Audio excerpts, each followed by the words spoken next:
At tingnan mo yung aso. Kumakain ng damo. Siguro may sakit yan. Kaya kumakain ng damo. O, sige kain. Hindi mo nila pagkain ng damo eh. Buti pa yung aso, no? Alam nila yung gamot sa sakit nila. Kaya kumakain sila ng paragis na damo.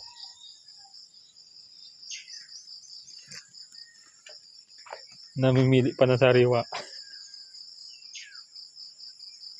Yan. Paragis kinakain yan.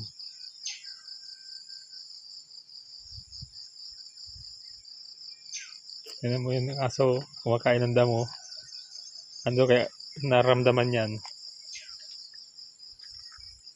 Siguro may sakit yan asong yan. Sana yun?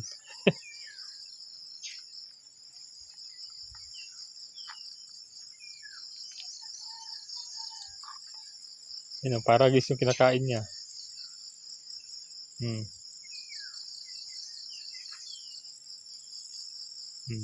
Siguro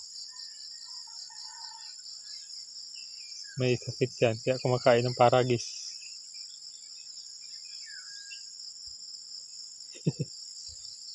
Nahuli ka.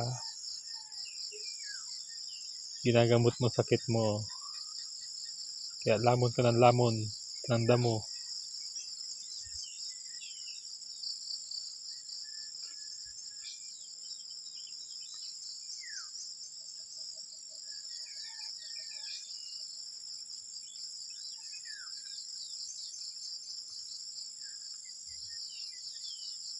Yan, sige, kain pa.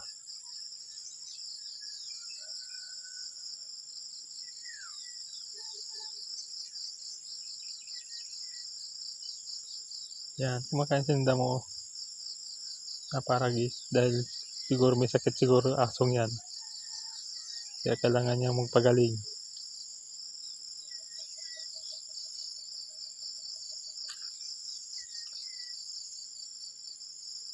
Buti pa yung aso, alam nila gamot sa kanilang sakit. Samantalang tao, pupunta pa ng hospital, magtatanong sa doktor para malaman ang gamot sa sakit nila. Pero yung aso, damo lang ang kinakain niya para magamot ang kanyang sakit.